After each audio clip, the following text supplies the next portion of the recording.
You're standing in your backyard. It's a Tuesday afternoon. Maybe you're checking your phone, scrolling through TikTok, or wondering why that Amazon package still hasn't arrived. The sun is warm on your neck. It's constant. It's boring. It's the one thing in the universe you never have to worry about, because it's been there for 4.6 billion years and it'll be there for 5 billion more. But here's the thing about the sun.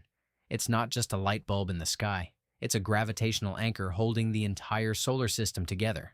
And if it just stopped, if it vanished, or turned off, or decided it was done with us, you wouldn't even know it for 8 minutes and 20 seconds. That's how long it takes for light to travel 93 million miles.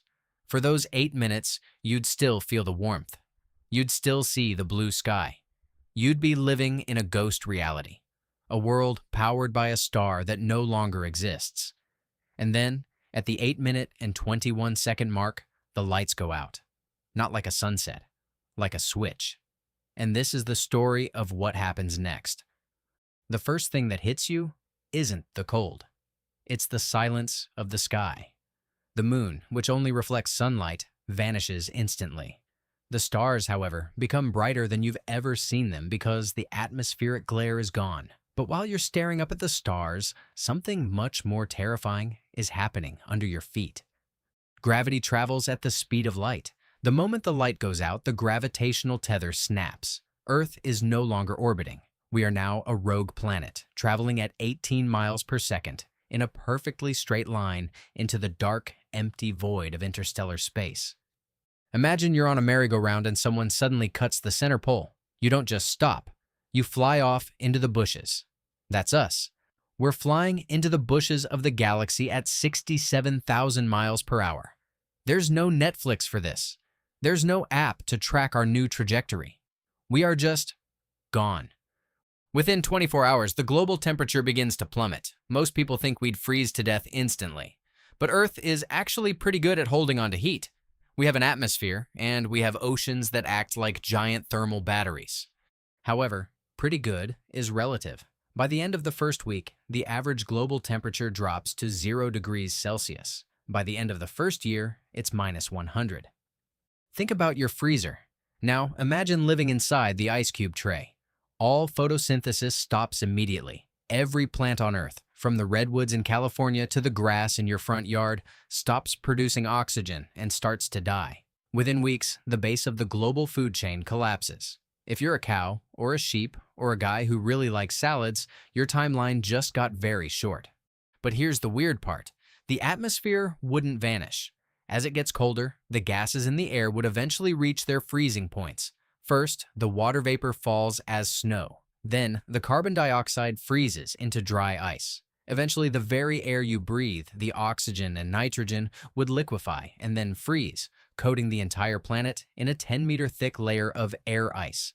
We'd be a frozen marble floating in a vacuum. So, does humanity just end? Not necessarily. We are the most resourceful, stubborn, and occasionally brilliant species to ever exist. We've spent thousands of years learning how to control energy, and this would be the ultimate test. The surface is dead, but the Earth has a secret. Deep beneath the crust, the core is still burning at 6,000 degrees Celsius, as hot as the surface of the sun. This is geothermal energy. If we wanted to survive, we wouldn't look to the sky. We'd look down. We would move into the deep mines. We would build cities near volcanic vents or geothermal hotspots like Iceland or Yellowstone. We'd be living in high-tech caves powered by the heat of the planet itself. We'd grow food in massive hydroponic labs using LED lights. We'd be the cavemen of the future, huddled around a different kind of fire, waiting for a morning that will never come. It would be a grim, cramped, and desperate existence. There's no beach days in a geothermal bunker. There's no sunsets. Just the hum of the generators and the knowledge that 3 miles above your head, the world is a silent, frozen graveyard. But what about the rest of life? Interestingly, the oceans might be the last stronghold of the old world. Because ice is a fantastic insulator, the top layer of the oceans would freeze solid, creating a thick protective shell. Underneath that shell, the liquid water could stay liquid for hundreds of thousands of years. Deep at the bottom of the ocean, near hydrothermal vents, life doesn't care about the sun.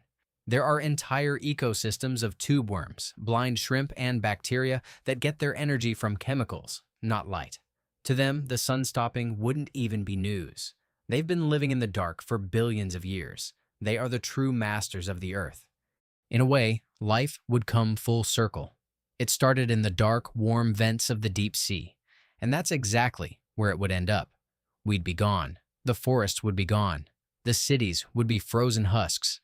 But the blind shrimp would still be there, minding their own business in the deep. Eventually, even the Earth's core would cool down. After billions of years, the geothermal heat would fade and the bunkers would go dark. But by then, Earth might not even be in our neighborhood anymore.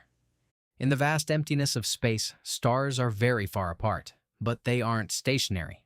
Over millions of years, our rogue Earth might drift near another star. If the timing is perfect, and we're talking 1 in a trillion perfect, our planet could be captured by the gravity of a new sun. The ice would melt. The air ice would turn back into a sky. The oceans would thaw. And if any of our descendants managed to survive in those deep bunkers, they might walk out onto the surface and see a new sunrise for the first time in a million generations. They wouldn't call it the sun. They'd call it a miracle. There's something deeply humbling about the idea of the sun stopping. It reminds us that for all our technology, our politics, and our existential dread about our inboxes, we are ultimately passengers on a very small rock, powered by a very large explosion. We take the light for granted. We take the warmth for granted. But the thread that connects us to the first humans who sat around a fire 50,000 years ago is still there. It's the need for warmth. It's the fear of the dark. It's the drive to keep the fire going, no matter what. So, next time you're standing in your backyard and you feel that warmth on your neck, don't just check your phone.